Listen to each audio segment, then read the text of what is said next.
Palakkad Vadakkanchery petrol പമ്പിലെ മോഷണത്തിൽ പ്രതികൾ പിടിയിലായി. പരപ്പനങ്ങാടി സ്വദേശികളായ റസൽ, ആഷിഖ് എന്നിവരാണ് പിടിയിലായത്. സമീർ സി മുഹമ്മദ് കോഴിക്കോട് നിന്ന്. സമീർ, എങ്ങനെയാണ് പ്രതികളിലേക്ക് പോലീസ് എത്തിയത്? സമീർ,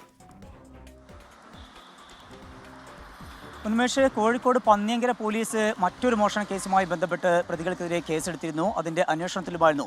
കല്ലായി റെയിൽവേ സ്റ്റേഷൻ പരിസരത്ത് നിന്ന് റെയിൽവേ ജീവനക്കാരനായിട്ടുള്ള അക്ഷയിന്റെ ബൈക്കുമായാണ് ഈ പ്രതികൾ കടന്നു കളഞ്ഞിരുന്നത്.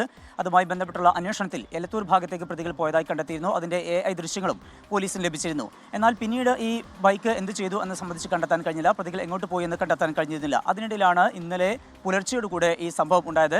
പാലക്കാട് വടക്കഞ്ചേരിയിലെ പെട്രോൾ പമ്പ് ജീവനക്കാരൻ ഉറങ്ങുന്ന വേളയിൽ അവിടെ നിന്ന് 48,000 രൂപ മോഷ്ടിച്ചുകൊണ്ട് പ്രതികൾ കടന്നു കളഞ്ഞു. അതിൻ്റെ CCTV ദൃശ്യങ്ങളും പുറത്തു വന്നിരുന്നു.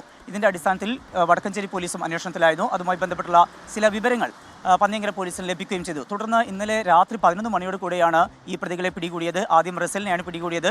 പിന്നീട് ചോദ്യം ചെയ്തപ്പോൾ തനിക്കൊപ്പം ഉണ്ടായിരുന്നത് ആഷിഖാണ് എന്ന് പറഞ്ഞു. പിന്നീട് പരപ്പനങ്ങാടി എത്തിക്കൊണ്ട് ആഷിഖിനെയും പോലീസ് പിടികൂടി. ഇപ്പോൾ പന്നിയങ്കര പോലീസ് സ്റ്റേഷനിലാണ് ഇരുവരും ഉള്ളത്. ഉന്മേഷ്, സമീർ സി മുഹമ്മദാണ് വിവരങ്ങൾ നൽകിയത്.